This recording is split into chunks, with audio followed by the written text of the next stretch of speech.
Assalamualaikum warahmatullahi wabarakatuh. Kami dari kelompok 11 manajemen strategi yang pada kesempatan kali ini akan membuat video presentasi yang akan membahas mengenai evaluasi strategi manajemen. Nama saya Nanti Fatur Alia dengan NIM 96128. Ada rekan saya yang bernama Wahyu Ujiana, Altalino Ardiansyah, dan Nazli Nurfaiza.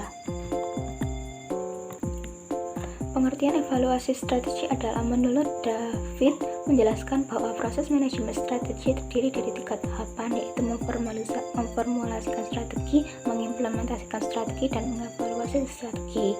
Evaluasi strategi berada pada tahap akhir dalam manajemen strategi. Evaluasi strategi merupakan tahapan proses manajemen strategi di mana manajer puncak menentukan apakah implementasi strategi dari strategi yang dipilih mencapai tujuan perusahaan. Berikut adalah gambaran model manajemen strategis berdasarkan konsep Fred R. David. Bisa dilihat dari tabel di atas, begitulah proses model manajemen yang akan kami jelaskan. 3 tahap untuk menentukan strategi utama berdasarkan konsep Fred R. David. Tahap pertama, the input stage, bertujuan untuk menyimpulkan informasi dasar yang diperlukan untuk merumuskan strategi-strategi. Tahap kedua, the matching stage, bertujuan untuk memunculkan strategi-strategi alternatif yang dapat dilaksanakan melalui penggabungan faktor eksternal dan internal. Tahap ketiga, the decision stage, bertujuan untuk menggunakan input informasi tahap 1 untuk mengevaluasi secara objektif strategi-strategi alternatif dari hasil tahap 2 yang dapat diimplementasikan, sehingga bisa memberikan suatu basis objektif bagi pemilihan strategi-strategi yang paling tepat. Kerangka kerja evaluasi strategi. Yang pertama, meninjau basis strategi. Yang kedua, mengukur kinerja organisasi project timeline. Yang ketiga, mengambil tindakan korektif. Baik, untuk slide selanjutnya saya Nazli Nurfaiza akan melanjutkan, yaitu mengenai kerangka kerja evaluasi strategi. Jadi di dalam perusahaan itu ada tinjauan dasar-dasar strategi. Nah, poin pertama yang harus dilaksanakan yaitu kita harus menyiapkan metrik evaluasi faktor internal dan eksternal, yaitu IV dan EV. Nah, selanjutnya bandingkan dengan merevisi ke metrik evaluasi faktor internal IV yang ada atau yang baru. Lalu untuk langkah selanjutnya lakukan signifikan perbedaan yang terjadi. Nah, jika ada perbedaan maka kita akan langsung melanjutkan ke aktivitas yang ketiga, yaitu melakukan korektif tindakan. Nah, jika tidak ada perbedaan yang signifikan, maka kita lanjut ke poin kedua, yaitu dengan mengukur kinerja organisasi. Nah, caranya gimana? Yaitu kita harus membandingkan kemajuan yang direncanakan dengan kemajuan aktual menuju pencapaian tujuan yang dinyatakan oleh evaluasi atau strategi dari perusahaan.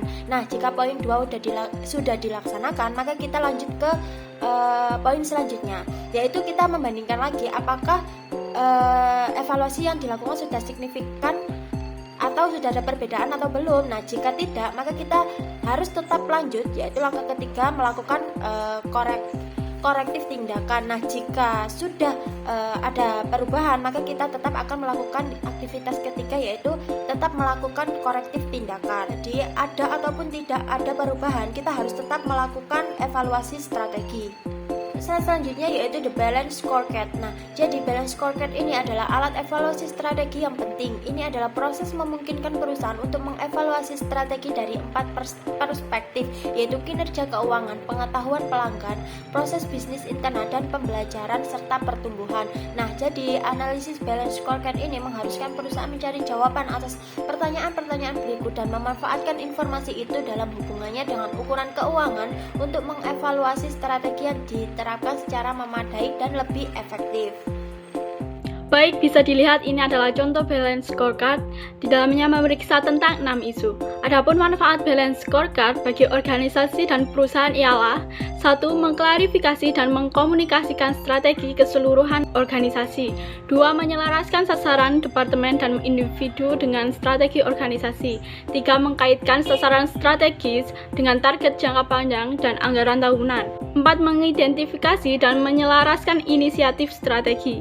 5. Melaksanakan peninjauan strategi secara periodik.